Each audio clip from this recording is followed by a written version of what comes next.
Welcome to our post-game press conference. We have our winning coach, Coach John Reyes, PNP. Coach, congratulations. NLEX posted a good challenge in tonight's game, even if one of their go-to guys, Robert Bolick, played limited minutes. What were some of the aspects of this game you felt you struggled with and how were you able to resolve it? First of all, we had no illusions that this would be an easy game. We knew this was going to be a hard game because NLEX is really basically fighting for survival. So we anticipated it. And number two, we knew that we had to do the job on Kevin Alas because historically Kevin has always played a career game against TOC TNT. And that's exactly what happened. Without Bolick, it was Alas who was really carrying the team. So we weren't surprised at how hard it is. Give credit to the coaching staff, Coach Chong, that they came up with a very good defensive game plan. Took away a lot of the things that we wanted to do, and we shot very poorly in this ball game, below 40%. So I thought that we took too long. I thought we were taking it a little bit too easy at the start, especially when we saw that Bolick wasn't starting. And thankfully, we recovered towards the end. But still, the way we finished the game leaves me very disappointed. And it's something that we have to talk about as a team as well. Coach, I want to ask Ronde Hollis Jefferson. He is our player of the game. And although he had 23 points, 14 rebounds, 7 assists, and 3 blocks, he struggled shooting-wise for 7 out of 25. And then there's also one huddle where he stepped away, expressed his frustration, but still tried to battle through. Just if you could comment about the attitude and determination and his resilience. Oh, that's Ronde. He really gets upset when he misses free throws. He was 50% today, and that's a big beef among us, between us as well. His ability to make free throws. He takes a lot of pride in that. He works a lot on his free throws during practice. So when he's missing like this, thankfully this was one of the games where we could afford it because I thought we played some pretty good defense as well.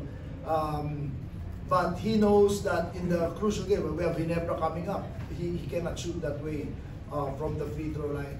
So that's the main reason why he gets upset. And you will see during games, he mutters at himself, inumura niya sarili niya, he curses himself. He doesn't curse out his teammates or anyone. It's all directed towards him. And we've learned to live with that and to accept that because that's who he is. Like I always tell my players, I don't care if we have a shouting match on the sideline as long as when you come in, you're giving your best.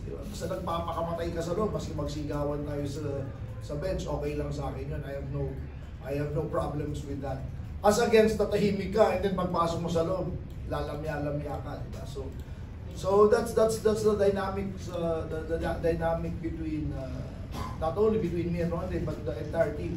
So we all know that, and we appreciate that's a small thing compared to what he gives to us inside. We're now ready to entertain questions from the media.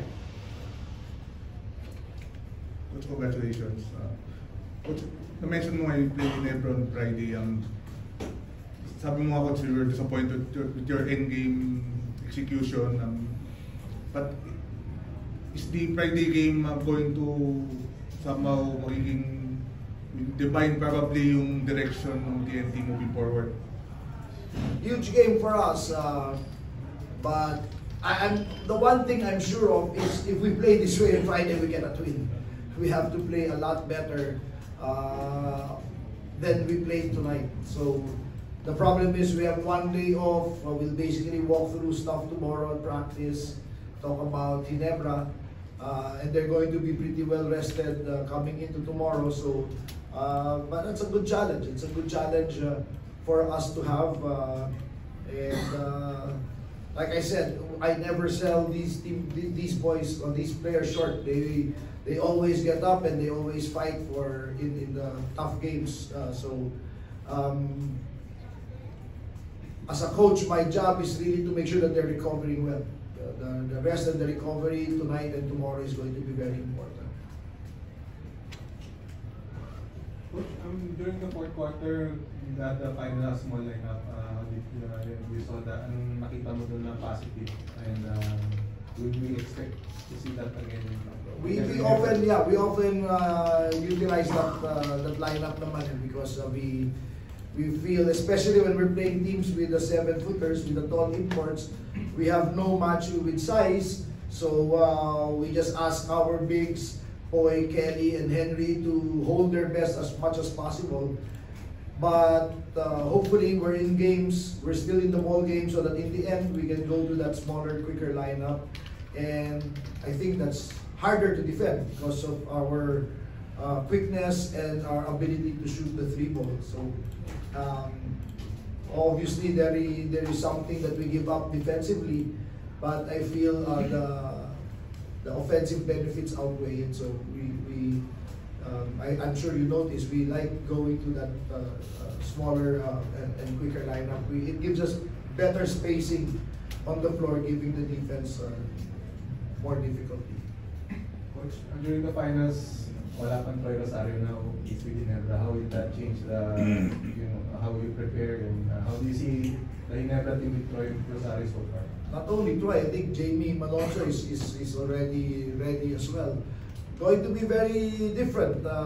That's a much better and highly upgraded Ginebra team. But like I said, this team, we know how to put our head down and grind it out and put in the work.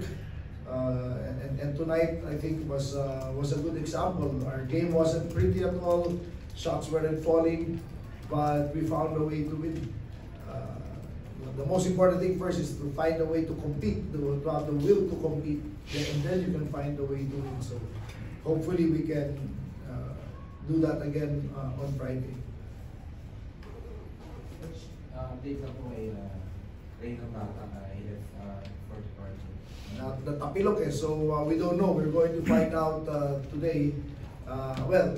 We will really know about that tomorrow in practice. Doon talaga malalaman yun kung how serious or not the injury is. So hopefully it's just a slight sprain that he can still play on Friday. But if not, then we just need to get the next man up. And that's it for our post-game press conference. Thank you, Coach Johnny Castillo.